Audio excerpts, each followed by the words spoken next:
পারেন ইনশাআল্লাহ। একটু উগে উঠেন ভাই। এরপরে প্রশ্ন, প্রায় 1 বছর আগে আমার পরিবার এক প্রবাসী ছেলের সাথে আমার বিয়ে ঠিক করেন এবং আমাকে আংটি পরিয়ে রাখেন।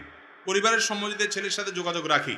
এখন উপযুক্ত কোনো কারণ না দেখেই আমার বাবা এই বিয়েটা বাতিল করতে চাচ্ছেন, কিন্তু আমি ওই ছেলেকে বিয়ে করতে চাই। এক্ষেত্রে শরীয়ত কি বলে এবং আমার করণীয় কি? প্রথম কথা হলো, বিয়ের কথা পাকাপাকি হয়ে গেলে আংটি পরায় দিলেই তো জামাই বউ হয়ে যায়, তাই না? আংটি পরা হয়ে গেছে, এঙ্গেজমেন্ট হয়ে গেছে, তখন জামাই বউ হয়ে গেছে না তারা? সেটা যদি না হয় তাহলে এই তথাকথিত এঙ্গেজমেন্টের পরে এই স্বামী স্ত্রীর মতো আলাপ সালাপ, খোশ গল্প, কথাবার্তা, আড্ডাবাজি, চ্যাটিং এগুলো আমাদের সমাজে আছে না নাই? তাহলে সেই সম্পর্কটা কি হালাল হবে না হারাম হবে? হারাম হবে। অনেক যুবকরা বলে যে না, একবার হঠাৎ করে অচেনা একটা মানুষের সাথে কেমনে থাকে, এই জন্য আগে একটু জড়তা কাটায় নেই, যোগাযোগ করে নেই।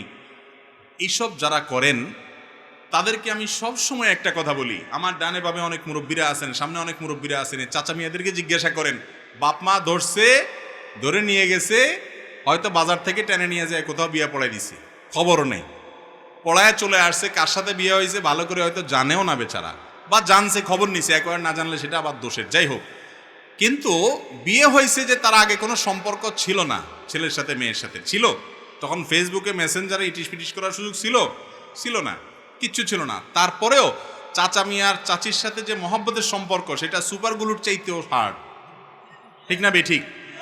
চাচা মিয়ারা এখনো চাচির ছাড়া বাঁচে না, চাচি চাচারা ছাড়া বাঁচে না। অন্য কারোর কথা চিন্তা করবে তাদের মাথায়ও আসে না, আল্লাহর রহমতে, জিজ্ঞেস করে দেখেন। আর আজকাল যুবকরা আপনারা এই এঙ্গেজমেন্ট, এরপরে ইটিস পিটিস সেগুলা করেন কেন? যে তাহলে একটু ভালো হবে সম্পর্ক। ভালো হয় না, বরং আরো সম্পর্ক খারাপ হয়, কারণ আল্লাহর নিষিদ্ধ পথে কখনো শান্তি আসে। এই জন্য ঘরে ঘরে স্বামী স্ত্রী ঝগড়া এবং মারামারি এবং তালাক হয়, ঠিক না ঠিক? বিয়ের আগদ না হলে, দুইজন সাক্ষীর সামনে প্রস্তাব হবে, সম্মতি হবে, কবুল বলা হবে, এগুলা না হওয়ার আগ পর্যন্ত বিয়ে হয় না। আংটি একটা কেন, 10 আঙ্গুলে 10টা, 10 ঠেঙে 10টা, মোট 20টাও যদি লাগান তাতেও বিয়ে হবে না। আর একটাও আংটি লাগান দরকার নাই, শুধু দুইজন সাক্ষীর সামনে আপনার মুরব্বীদের সম্মতি আছে, আপনি আর সম্মতি আছে, প্রস্তাব হয়েছে, কবুল হয়েছে, মহার্ধার্য হয়ে গেছে, বিয়ে হয়ে গেছে, এবার স্বামী স্ত্রী হয়ে গেছেন। অতএব এঙ্গেজমেন্ট বা আংটি পরার নাম বিয়ে নয়।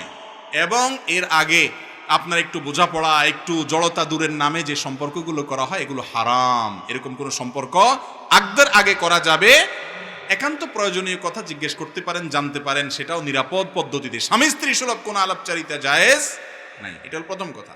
দ্বিতীয় কথা হলো, প্রশ্নে যেটা আসছে যে বাবা ছেলে ঠিক করছে, এখন বাপ তার সাথে দিবে না, কেন দিবে না? এই প্রশ্নের উত্তর আমি দিতে পারবো না। কারণ হলো, হতে পারে সেই ছেলের ভিতরে কোনো বড় ধরনের দোষ আছে, ত্রুটি আছে, যদি থাকে তাহলে বাবার মার সে পরামর্শ মানা উচিত। যুবক যুবতীরা সবসময় নিজেদের ভালো বুঝে না, তাদের যৌবন বয়সে শুধুমাত্র যেটা দেখে ওইটাই মনে হয় যে আপনার হাসান বসরি, রাবেয়া বসরি, তাদের কাছে এরকম মনে হয়।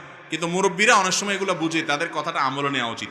আবার মুরব্বীরা অনেক সময় উল্টাপাল্টা আছে, শুধু ওই দুনিয়া ছাড়া আর কিছু বুঝে না, আছে না নেই?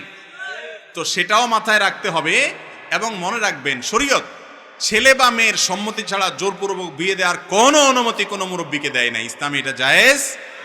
আপনি যদি মনে করেন আপনার বাপ মা শুধু পয়সা দেখেই এরকম লোভী হচ্ছে, বা তারা দুনিয়া দেখে লাফাচ্ছে, তাদের সিদ্ধান্ত ভুল, তারা দিনদার বুঝে না, তাহলে সেক্ষেত্রে আপনি খুঁটি ধরতে পারেন যে না, আমি ছেলে ছাড়া, বা আপনারা যে ছেলে কথা বলছেন তার কাছে আমি বিয়ে বসবো না। এই অধিকার আপনাকে ইসলাম দিয়েছে। বেয়াদবি করবেন না, কিন্তু বিনয়ের সাথে বলবেন যে আব্বা আমি চাচ্ছি না, বুঝাইয়া বলবেন, বা অন্যদেরকে ব্যবহার করবেন। কথাকে বুঝাতে পারছি?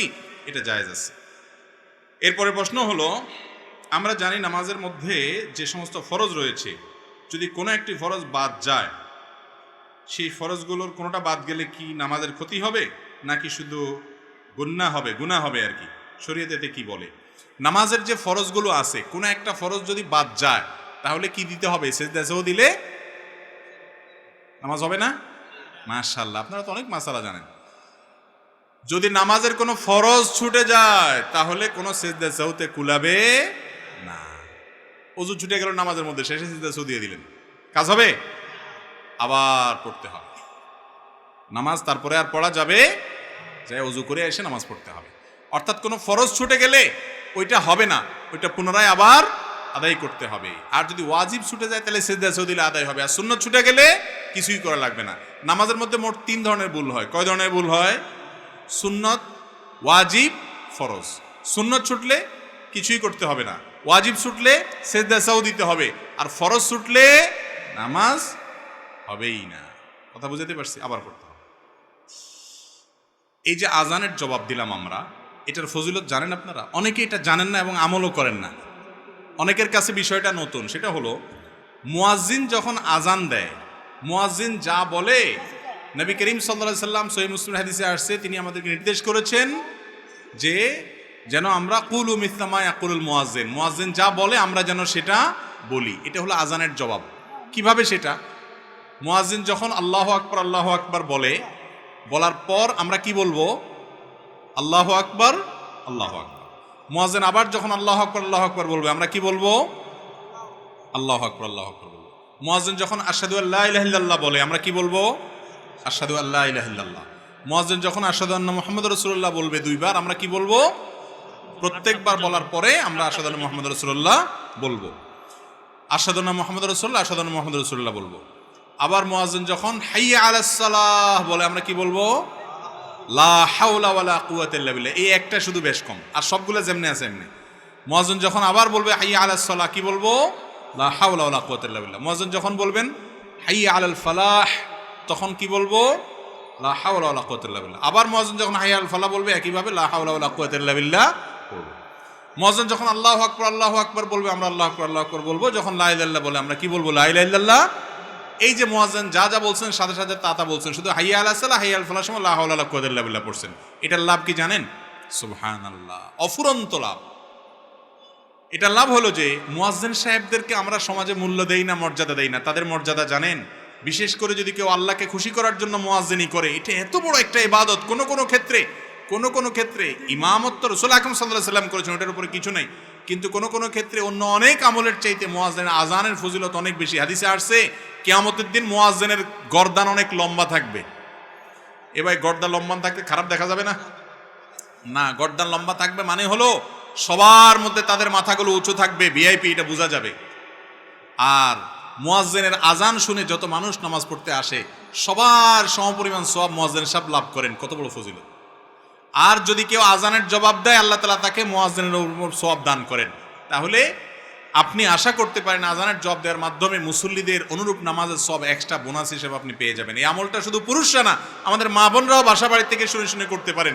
যে আজানটা আগে শুনবেন বা মহল্লার আজান, সেটার জবাব দিয়ে দিবেন। এরপরে অন্যগুলোর জবাব আপনি না দিলে অসুবিধা নেই। আজানের জবাব দেওয়াটা মুস্তাহাব বা সুন্নাহ, এটা ভালো। এই আমলটা করা উচিত। করবেন তো ইনশাআল্লাহ? অফুরন্ত সওয়াব। কিন্তু আমরা জানি না। আজানের সময় গল্প করে, আজানের সময় অন্য কাজ করে না। আজান যখন শুনবেন, মুয়াজ্জিনের আজানের জবাব দিবেন, এরপরে আজানের দোয়া পড়বেন, দুরূদ পড়বেন। এটা হলো সুন্নাত। আশহাদু আন্না মুহাম্মাদুর রাসূলুল্লাহ যখন পড়ে, আমরা অনেকে তখন মনে করি যে দুরূদ পড়তে হয় না। দুরূদ পড়বেন আজানের শেষে, দুরূদ পড়বেন কিন্তু আজানের শেষে, ওই জায়গা না। এখানে হাদিসে, সহিহ মুসলিমের হাদিসে নবী সাল্লাল্লাহু আলাইহি ওয়াসাল্লাম একেবারে হাতে কলমে ধরাই দিয়ে বলে দিয়েছেন যে যখন মুয়াজ্জিন বলবে আশহাদু আন্না মুহাম্মাদুর রাসূলুল্লাহ, তোমরা কি বলবা? আশহাদু আন্না মুহাম্মাদুর রাসূলুল্লাহ। রাসূলুল্লাহ বলেন সাল্লাল্লাহু আলাইহি ওয়াসাল্লাম বলতে, হ্যাঁ, ওনার নাম শুনলে দুরূদ পড়তে হয়। এটা আজানের শেষে বলবেন। কথা কি বুঝাতে পারছি?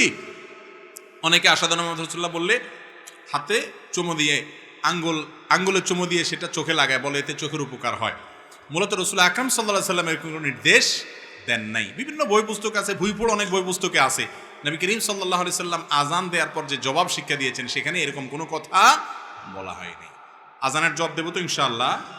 আরেকটা নতুন আমলের কথা জেনে ফেললেন মাঝখান দিয়ে, আলহামদুলিল্লাহ। নতুন একটা ক্লিক হয়ে গেল বা বিষয় হয়ে গেল।